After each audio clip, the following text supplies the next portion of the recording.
Heidegger y la modernidad, primera parte. Bueno, antes de entrar en tema, siento necesario hacer una pequeña aclaración sobre mi persona. Y creo que tiene que ver con la forma en que estoy encarando estas reflexiones. Mi idea no es hacer comentarios puntuales sobre un texto determinado de Heidegger, sino más bien tomar temas y a partir de Heidegger, pero de distintos textos, tratar de reflexionar sobre ese tema. En este audio en particular, la idea es abordar a Heidegger y su visión de la modernidad y del mundo, pero antes, va esta aclaración personal. Yo quiero aclarar que no soy profesional de la filosofía, no soy profesor de filosofía, no hice ningún estudio universitario de filosofía, ni terciario. Pasé por la universidad, estuve en la Universidad Nacional de Lomas de Zamora, más o menos desde 1987 hasta por ahí mitad de los 90. Después entré en la Universidad de Buenos Aires, hice el CBC, hice materias de la carrera. Mi carrera en las dos universidades fue Ciencias de la Comunicación o Comunicación Social, según los planes y el momento.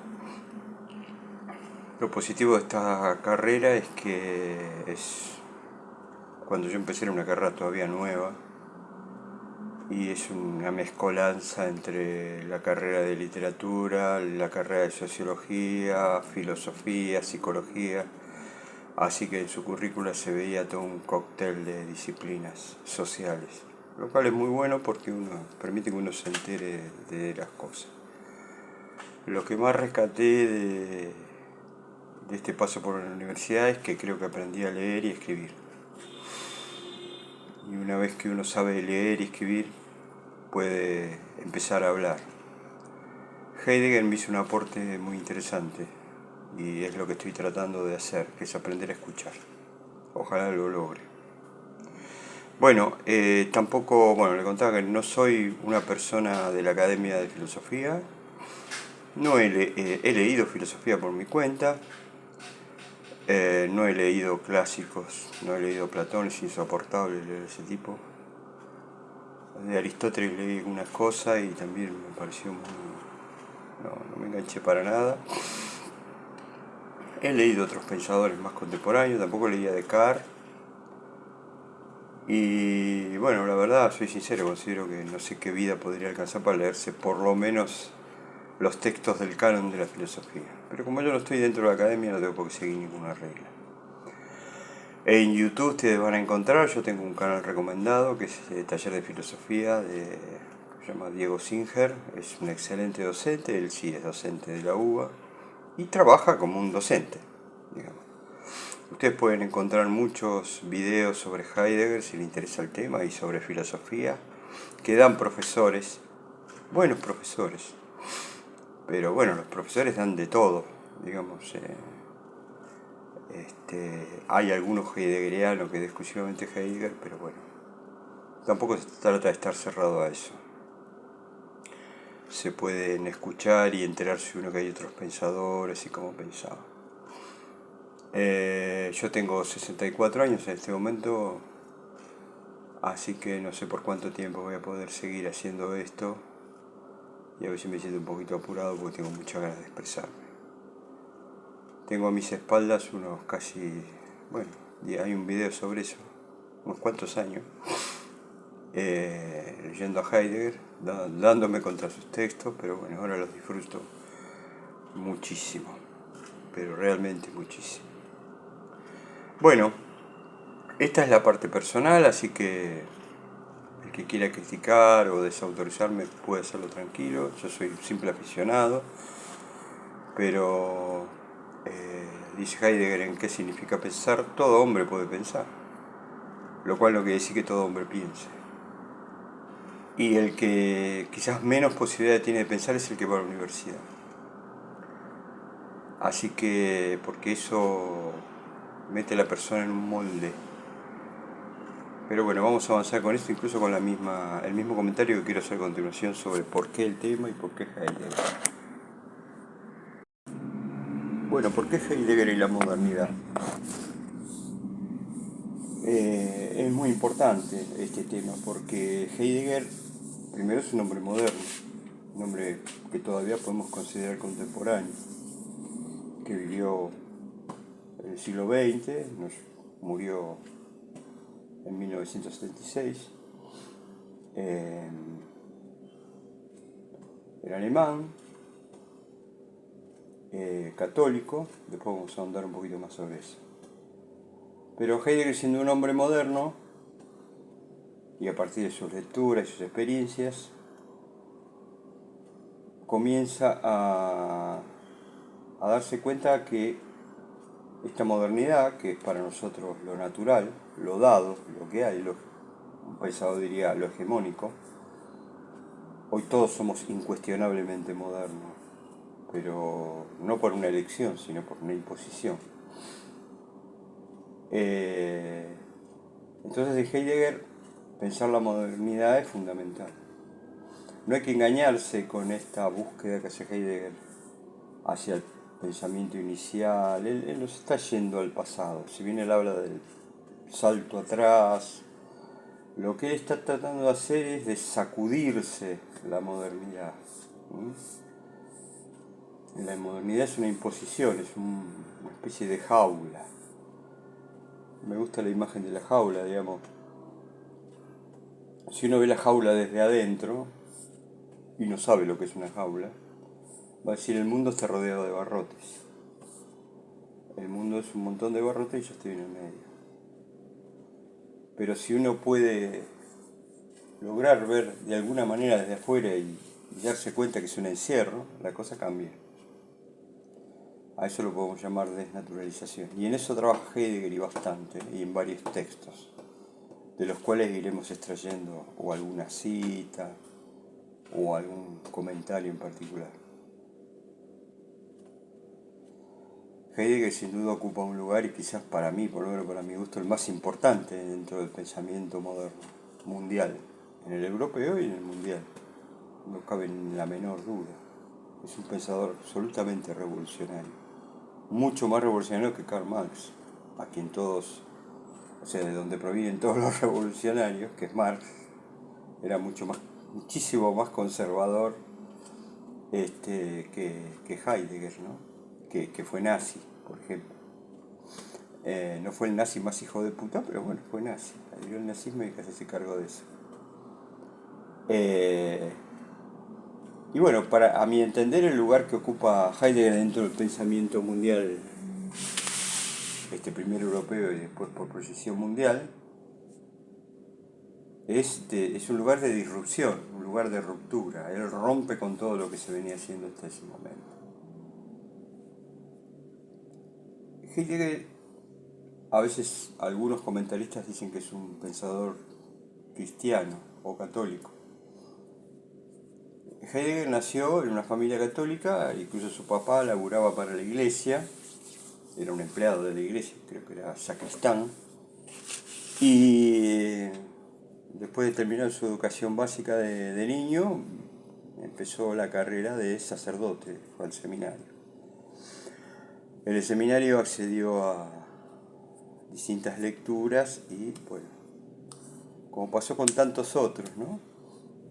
Con Stalin, por ejemplo, que fue seminarista también, ortodoxo, pero ahí se enteró de las ideas revolucionarias y dejó su carrera. Bueno, Heidegger accede a la lectura de grandes filósofos y, bueno, se va y se decide estudiar filosofía. No quiero dejar de comentar que ser católico en Alemania significa pertenecer a una minoría. En Alemania, hasta donde tengo entendido, y probablemente en esta época también, y producto de la historia, ¿no?, de Alemania, la guerra de los 30 años, que justo tuvo su epicentro más o menos en la zona en que en la cual nació y vivió Heidegger. Bueno, entre las soluciones de paz para dejar de matarse entre protestantes y católicos, bueno, uno está el tema de que la feligresía financia su fe, a veces de forma privada y a veces a través del Estado. Y bueno, ser católico en Alemania significa cotizar en la iglesia, cosa que acá, por ejemplo, en la Argentina, en Buenos Aires, que es un país que se supone mayoritariamente católico, incluso el Papa actual es argentino, Francisco, la gente que le da plata a la iglesia la da por forma voluntaria. Actualmente el Estado le da una subvención que saca de los impuestos generales, pero y le paga el sueldo a los curas, o le paga parte del sueldo. Hace tiempo que está la idea de quitarle eso porque ya no tiene sentido. Lo que pasa es que nuestra Constitución dice que el Estado sostiene el culto católico, lo cual es una cosa completamente vieja y moderna, que ya no tiene sentido. Es importante tomar en cuenta este dato de que Heidegger era un católico y que ser católico en Alemania me parece ser mucho más católico que en Argentina, ¿no? Donde todo es católico, puede ser un ateo pasa desapercibido sin problema. Y muchos van a tomar este pasado de Heidegger como que él es un pensador de línea cristiana. Bueno, eso es discutible, yo no lo voy a negar, pero solo voy a agregar que Heidegger coloca al pensamiento católico, ¿no? El de Agustín, el de Santo Tomás, en la línea de el camino hacia el ateísmo en el que vivimos actualmente, ¿no? O sea, el catolicismo preparó el camino a la modernidad, fue uno de sus tránsitos más importantes.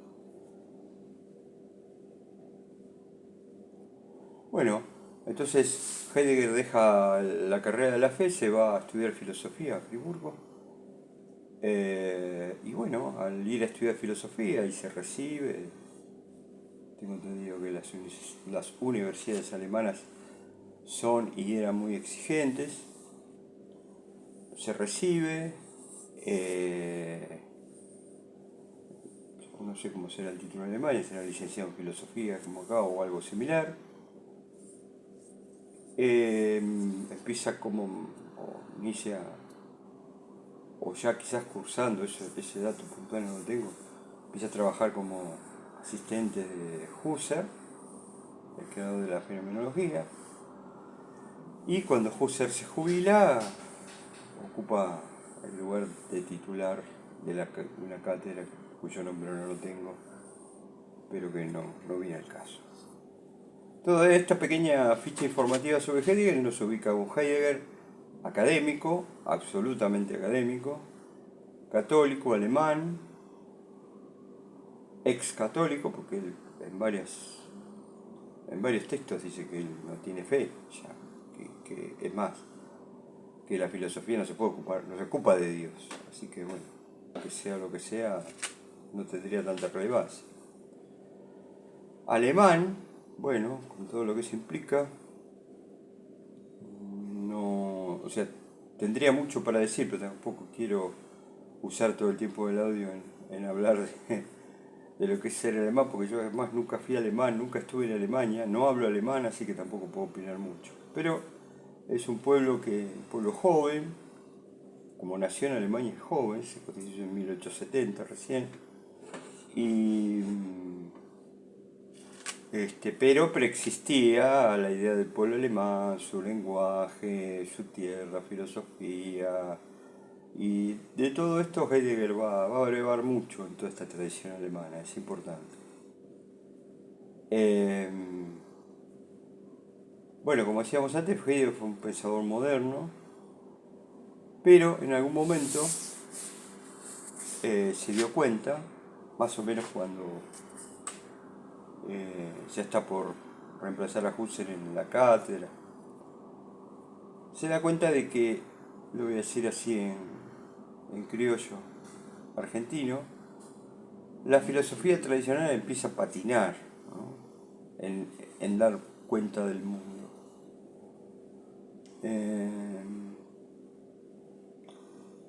Personalmente opino que el último filósofo que podríamos llamar tradicional fue Hegel. en especial su fenomenología del espíritu. Ahí para mí la filosofía, como se venía haciendo, se terminó. Cumplió su misión y dio paso absoluto a la ciencia. De Hegel en adelante no importa la ciencia. Los que quedan, los filósofos, o vaya a saber por qué se creyó la necesidad de continuar con esto que se llamaba filosofía y no dedicarse exclusivamente a la ciencia. Por supuesto, siguieron montones de pensadores. Bueno, Marx, lo acabo de nombrar, es uno de ellos, pero Marx ya cuestiona, dice ya esto de la filosofía hasta ahora, lo dice Marx, se ha encargado de narrar cómo es el mundo. Bueno, eso ya no sirve para nada.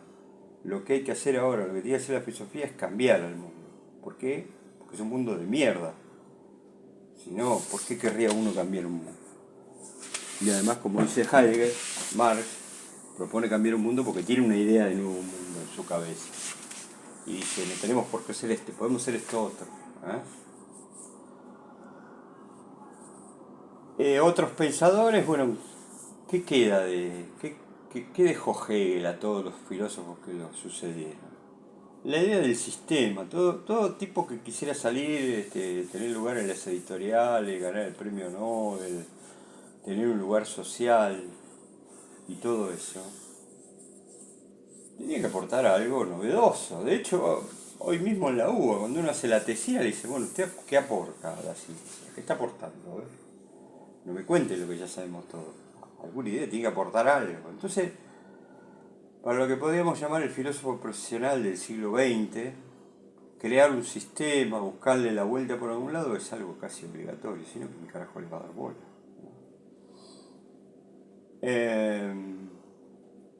A diferencia de Heidegger, que fue un pensador moderno, que estaba muy influido por Husserl y la fenomenología, y por Nietzsche, ¿no? Yo creo que Nietzsche es fundamental, el primer cuestionador, el primero que ve la modernidad y la cuestión es Nietzsche. Ya vamos a ver algo de Nietzsche. Tengo un especial interés en Verdad y Mentira fuera de la moral, que lo llama Vuestra Moral, en donde le da un mazazo a toda la modernidad, empezando por Platón, que es por donde hay que empezar. Así que digamos que este camino que Heidegger después va a refinar y que va a meter dentro de la academia, porque si bien Nietzsche hoy es leído en la facultad y todo, Nietzsche no era un filósofo, era un filólogo. Un tipo que se dedicaba a la historia del lenguaje de las culturas, las lenguas muertas. Creo que eso, el no ser académico de la filosofía, le permitió a Nietzsche abrir la cabeza. Ahora, que dentro de la academia surgiera Heidegger es un fenómeno, por eso Heidegger es un fenómeno, digamos, un ser absolutamente particular. Un regalo, Heidegger es un regalo del ser. El ser nos lo tiró acá en el mundo para que nos enteremos lo idiota que somos, ¿no? Así que bueno, desde dentro de la academia, como pensador moderno, Heidegger se transforma en un pensador diferente y no va a haber después de él ninguno así. Probablemente lo haya en algún momento. Pero bueno, lo que quedan son seguidores y muy buenos seguidores, ¿no? Seguidores puntuales, que podemos llamar heideggerianos, y seguidores parciales. Qué sé yo, a mí me gusta mucho Gianni Battimo. Gianni Battimo más bien siguió a Gadamer, pero me parece repiola, en especial como él interpreta a Heidegger. Pero bueno, la filosofía ha muerto, se murió. Lo que hay que aprovechar, a mi entender, es que gracias a que se murió la filosofía, la posibilidad de pensar se abrió nuevamente. Porque la filosofía ha sido el monopolio del pensamiento occidental. En cambio ahora, con todo este cuestionamiento, podemos abrir un camino hacia el pensamiento. Entonces, Heidegger ve, digamos, la necesidad de superar la filosofía a partir de repetir la pregunta por el ser. ¿Por qué repetir? Porque la filosofía, en su inicio, o sea, en Platón, eh, desecha la pregunta por el ser, dice que es una pregunta inútil, una pérdida de tiempo. A partir de lo cual Heidegger va a decir, la filosofía, la esencia de la filosofía es el olvido por la pregunta del ser. Y todo lo que se haga de ahí en adelante va a estar basado en el olvido de la pregunta por el ser. Por eso él arranca por ahí en serio, por la pregunta por el ser. Y bueno, se sale de ese molde del filósofo del siglo XX, de que construye el sistema. Él no construye ningún sistema. Es más, eh, Hegel, a diferencia de la mayoría de los pensadores, no piensa los temas importantes y trascendentes. No, él baja a lo banal, a lo cotidiano, a las cosas que no nos sorprenden. Las cosas que no nos sorprenden son las más importantes porque no pensamos en ellas. Vamos caminando y vemos una flor, una hermosa flor en primavera y difícil que lo detengamos en la flor, que vemos la maravilla de que una flor haya nacido. No nos sorprendemos ya ante la maravilla del ser, donde todo está todo el tiempo naciendo y cambiando y nosotros apenas somos meros espectadores, pero somos espectadores privilegiados. El ser en este momento sabe del ser por nosotros, que somos también parte del ser. Así que bueno, es imposible entrar en, o abrir el camino a un nuevo pensamiento sin una crítica fuerte de la modernidad que nos permita desmontarla, darnos cuenta qué tipo de jaula es, ver qué cerradura tiene, fabricar la ganzúa, salir de ella y abrir nuevos caminos. En eso estriba la necesidad de una crítica de la modernidad. Y ahora entrando ya en tema de que podemos definir como la edad moderna, ya estamos en el primer problema. El dividir la historia humana en edades es un tema moderno, digamos. La historiografía moderna, que empieza con Pico de la Mirándola u otros durante el siglo XVII, más o menos, en la Ilustración, primero divide la historia en historia y prehistoria, dejando como prehistoria donde no hay testimonio escrito y como historia donde hay testimonios escritos. Eso ya nos marca que el objeto de estudio de esa historiografía son objetos que contienen acontecimientos, cosas sucedidas, un pasado congelado, inamovible, y eso que son fuentes, esas fuentes tienen que verificarse su veracidad y ahí ir construyendo esta disciplina. Dentro de la historia, divide a la historia en antigua, medieval y moderna. Por supuesto, nunca los romanos del imperio se enteraron que vivían en la edad antigua, ni los griegos, ni siquiera Platón. Tampoco las personas que vivieron en lo que nosotros llamamos la Edad Media nunca supieron que estaban en la Edad Media. ¿La media de qué? Justamente, el mismo nombre nos lo dice. Entre la antigüedad y nosotros modernos hay una edad en el medio. Esa es la Edad Media. Y por último, la modernidad. La modernidad se ubica en lo que se considera el final o los finales de la Edad Media. Se iniciaría en lo que llamó el Renacimiento italiano, el surgimiento del humanismo y la Reforma Protestante y toda una serie de movimientos culturales, filosóficos, por ejemplo, el pensamiento de Descartes. El pensamiento de Descartes es la piedra angular de la modernidad. Heidegger observa algo interesante. Una de las características de la modernidad es el individualismo. Nace el individuo. Antes no había individuos. Sí, digamos. Había un hombre más otro hombre, dos hombres, o este fue o hizo aquello, o estaba la responsabilidad, pero no estaba la idea del individuo que tenemos hoy, que después lo vamos a ir profundizando, que además es objeto de derecho. Eh, pero además del individuo, nace el colectivismo.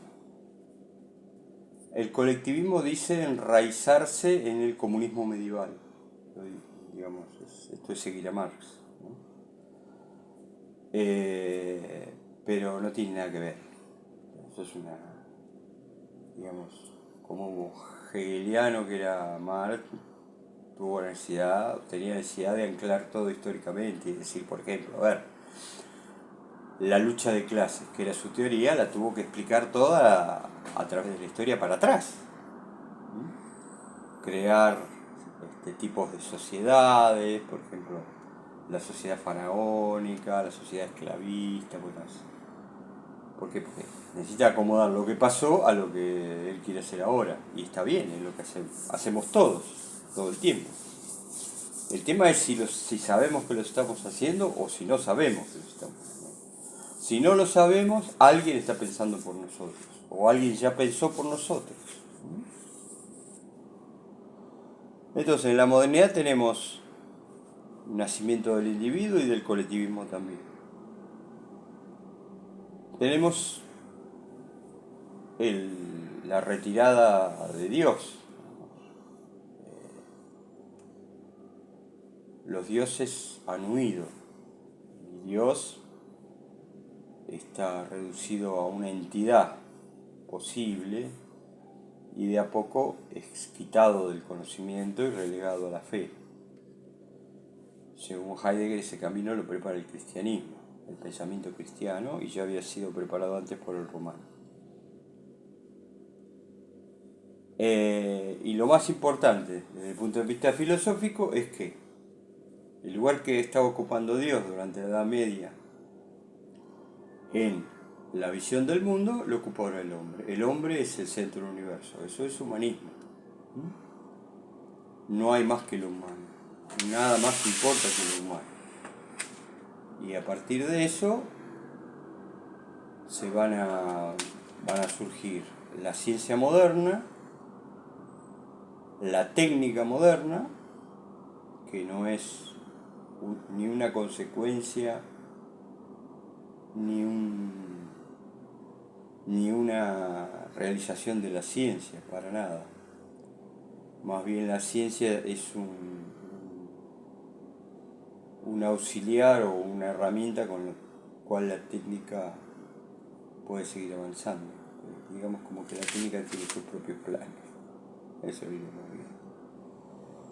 Bueno, en rasgos generales, ahí tenemos la modernidad instalada y bueno, vamos a ir de a poco entrando en detalle sobre cómo eso se va a ir dando. En primer lugar, quiero retomar un poquito lo de humanismo. Sobre humanismo estoy preparando una reflexión sobre el tema humanismo y la carta del humanismo de Heidegger. Así que, bueno, pero sepamos que en la modernidad humanismo, ilustración, iluminismo conforman una estructura de pensamiento que, si bien hoy en día no se sigue al pie de la letra, sigue marcando, sigue delimitando cómo y hasta dónde podemos pensar. Por ejemplo, siguen existiendo los diccionarios. Más que nunca sigue existiendo el ordenamiento alfabético. Todas esas cuestiones modernas lo siguen rigiendo. La medición del tiempo, por ejemplo. Ya vamos a ir reflexionando sobre eso.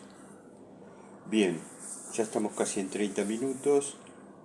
Les quiero comentar que esta reflexión la estoy grabando en varios momentos, así que pueden notar el salto de un audio a otro. Les pido disculpas por eso, tengan paciencia. Bueno, un pequeño resumen sería qué ¿Qué camino nos puede abrir una reflexión sobre la modernidad a partir de Heidegger? Bueno, yo creo que la primera condición o la primera parte de esa apertura del camino es comenzar o comprender que tenemos que empezar a buscar lo asombroso allí donde no está, no porque sí, sino porque nuestra rutina, nuestra vida cotidiana, nuestra necesidad de ganarnos la vida, de sacar el día adelante, qué sé yo, que todo ser humano tiene hoy moderno en día, hace que nos perdamos un montón de cosas muy valiosas y que nos pueden abrir una ventanita o una puertita hacia la posibilidad de un pensamiento meditativo. Así que voy a mencionar dos cosas. A mí en la facultad una de las cosas que me enseñaron es que hay ideas, formas, hábitos, costumbres que no son transparentes. ¿Qué quiere decir que no son transparentes? Que no las vemos. Están ahí, pero no las vemos. Un ejemplo, quien usa lentes lo sabe. Están los lentes, los cristales ahora se usan otros materiales, delante de los ojos del miope o del astigmático, y mediante esos cristales la persona recibe una imagen determinada con una determinada definición y todo eso. Por supuesto nadie ve los cristales, se pone los anteojos para ver lo que hay más allá de los cristales, sabe que hay un cristal, todo eso, es plenamente consciente, de hecho los garpó y le salieron muy caros. Ahora, ¿cuándo se ocupa uno del cristal? Bueno, cuando se raya, por ejemplo. Me molesta la visión, tiene una rayadura o están sucios. No están cumpliendo su papel de ser transparentes. También el cristal se lo puede ver de otra manera. El cristal es un condicionante de la visión. Es un programa, el cristal es un programa que permite ver las cosas de determinada manera que los humanos consideramos un sano ver, o sea, un ver bien. El profesional me prueba los lentes y me dice, ¿ve bien? ¿Qué letra ve ahí? Sí, listo, ya está. Ahora ve bien. Y todos estamos de acuerdo en ver bien. Pero también está el ver como podemos ver, si no tuviéramos anteojos. Entonces sin anteojos podríamos quitarnos los anteojos y empezar a hurgar en los cristales. No materialmente en los cristales, sino en qué nos puede disparar eso tan común como los cristales.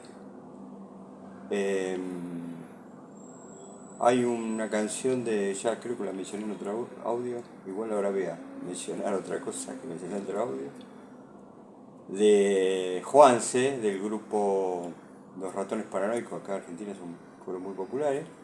En un verso dice, la moda nos engaña, parece congelada, ¿no? Siempre vivimos en una moda y no nos damos cuenta. Nos damos cuenta cuando miramos fotos viejas. Sí, uy, mirá las remeras que se usaban, mirá las patillas, mirá el corte de pelo, mirá la gente cómo se vestía, qué cosa rara, todo nos parece extraño. Pero eso que nos parece extraño hoy nos era completamente cotidiano. Quiere decir que algo pasa, hay algo que mientras vivimos la moda no nos damos cuenta. Bueno, eso es bastante explicable, ¿no? Se llama economía del entendimiento, nos manejamos por prejuicios. Yo, por ejemplo, me voy a trabajar con el tren a diario y bueno, yo me levanto a la mañana, todo anda por automático, sé perfectamente todo lo que tengo que hacer, sé a dónde queda la estación del tren, sé cuánto tengo que caminar, sé cuánto va a falta para venir el tren. Y a lo sumo lo único que me interesa es decir, bueno, espero que ande bien el tren porque este tren a veces no anda muy bien. Pero mientras hago todo esto no estoy pensando en ninguna cosa ni trascendente ni particular. Simplemente quiero cumplir un objetivo, que es llegar al laburo, en horario. ¿Cuándo me doy cuenta de que existe el tren? Porque todo lo que anda bien no existe. Cuando el tren deja de funcionar. Cuando llego a la estación y dice fuera de servicio. O hay paro, hay una huelga de trenes. Ahí el tren. Pero ¿cómo es el tren ahí? Bueno, vamos a suponer que estoy parado en la estación y se me para un tipo, una mujer al lado y me empieza a hablar de quién inventó la locomotora, de cuándo se empezaron a atender los ferrocarriles. Y yo le dije, ¿qué carajo me importa todo eso que me estás diciendo? Yo en este momento tengo un problema que es cómo llegar a mi laburo. Por lo cual, el tren existe de una manera negativa, este tren de mierda que no anda, y me importa un bledo de dónde salió, de cuándo lo inventaron, todo eso. Pero también fue pasar otras cosas, ¿no? Al momento de ir a tomar un tren. Yo, por ejemplo, hace un tiempo todavía estamos, bueno, está terminando el verano, me fui a tomar el tren, un día precioso. Yo trato de disfrutar, decir qué lindo día, después hablaré de eso. Me senté a esperar, faltaban 2 o 3 minutos para que viniera el tren, me senté a esperar en el andén y frente al andén hay unas palmeras grandes, estación paternal, y de pronto me doy cuenta que había un colibrí revoloteando, y que faltaban 3 minutos y dije, me voy a demorar en el colibrí, y me pude asombrar, ¿no? Hacía muchísimos años que no veía un colibrí, y me quedé disfrutando de eso. Bueno, eso es una ventanita para el nuevo pensamiento. Así que bueno, vamos a continuar ahora y a cerrar esta primera parte con un texto de Max Weber que voy a leer. Bien, a continuación voy a leer un texto que extraje de una conferencia del profesor Carlos Pelliza de la Universidad Diego Portales de Santiago de Chile. El fragmento que extraje y que voy a leer es un resumen de la introducción al libro, uno de los libros más conocidos de Max Weber, La ética protestante y el surgimiento del capitalismo. Elegí leer este fragmento y no el original de Weber, al cual también leí, porque me pareció que este era mucho más claro, más corto, sintético. Así que bueno, vamos a empezar con la lectura.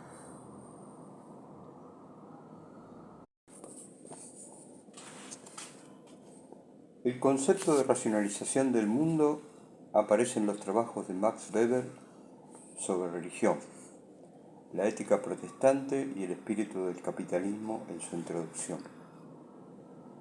Max Weber observa un conjunto de fenómenos culturales que se verifican una y otra vez en Occidente y solo en Occidente. En todas las culturas ha habido observaciones regulares y registros acerca del curso de la naturaleza. Y solo en Occidente, estas observaciones se han matematizado en la forma de lo que hoy en día llamamos ciencia. En todas partes han existido consejos acerca del modo de mantener el poder. Pero solo en Occidente ha existido un Maquiavelo capaz de sistematizar científicamente su íntimo mecanismo. Todas las estructuras sociales han poseído reglas, pero solo en Occidente ha aparecido el derecho tal como hoy lo conocemos, recogido en reglas a cargo de un cuerpo profesional que lo administra. El arte tipográfico se constata en casi todas las culturas y desde luego en China, pero la literatura impresa y la mediatización de la cultura aparece solo en Occidente. Todas las culturas han poseído comercio, intercambio, apetito de lucro, pero solo en Occidente se observa esa disciplina del lucro, ese ascetismo en base a reglas que hoy día llamamos contabilidad, que es propio del espíritu del capitalismo. Y, en fin, en todos los sitios ha habido arquitectura, pero solo en Occidente se desarrolló la bóveda gótica y la perspectiva tal cual la vemos hoy en la aventura del Renacimiento. ¿Qué explica que Occidente y solo Occidente haya aparecido este conjunto de fenómenos? La respuesta a esa pregunta permite comprender buena parte de lo que hoy en día llamamos modernidad, pero al mismo tiempo ayuda a entender las condiciones, a menudo incómodas y difíciles, en medio de las cuales debe desenvolverse la filosofía. Lo que Weber observa en ese conjunto de fenómenos es un esfuerzo casi convergente con entender nuestra situación en el mundo y al propio mundo circundante como un entrelazamiento de medios y fines. Con lo que, si alguna vez se llamó la cadena del ser en la cultura medieval, fuera en verdad hoy en día un puro entrelazamiento casual al extremo, creemos, que en el éxito de todas nuestras actividades derivaría nuestra capacidad para insertarnos en esa cadena y dejarnos llevar por ella. La racionalización o desmagificación del mundo sería así el esfuerzo por manipular el acontecer, comprendiéndolo como el resultado de una relación puramente teleológica, capaz de aumentar nuestro dominio del acontecer y nuestra capacidad de preverlo. Así entendido, la racionalización del mundo no equivale, como a veces suele entenderse, a la huida de la religión o a la secularización de la cultura, sino a un cierto modo de practicar las creencias, concibiéndolas como una técnica de salvación, en el caso de lo religioso. Un mundo racionalizado, nuestro mundo, es así un mundo en el que cualquier fuerza sobrenatural o supratemporal desaparece. Algo que ocurre incluso en la religión, como lo que nuestra modernamente idea de Dios escondido que cultiva y abriga el protestantismo.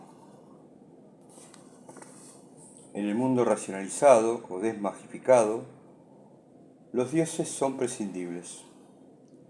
Como sea el mundo es totalmente indiferente para lo que está más alto, escribe Wittgenstein en el Tractatus. Dios no se revela en el mundo. Esta racionalización o desmagificación del mundo habría alcanzado en Occidente una versión más radical y más uniforme que se conoce en la literatura como la racionalización meramente instrumental, o si se prefiere, habría alcanzado una racionalidad puramente técnica. Es entonces que, para este tipo de racionalidad, la racionalidad que subyace en la cultura moderna, el mundo no solo está desprovisto de misterio e insubordinado respecto de toda forma de magia, sino que el conjunto de cosas que lo constituyen, todo lo que existe, como dice Wittgenstein, es un puñado de útiles, de cosas puestas a disposición del sujeto cuya voluntad pasa a ser, de esa manera, el centro de todo. Esto es la realidad que Heidegger llama la época de la imagen del mundo. El mundo es visto como un conjunto de objetos a la mano, como una serie de útiles, y la verdad como la representación fidedigna de estos objetos. Fin de este texto citado, como dije, del profesor Carlos Peña, la conferencia ¿Por qué filosofía? Este signo de pregunta, y debajo en la caja de comentarios les dejo el link si quieren ver la conferencia completa, que está muy buena.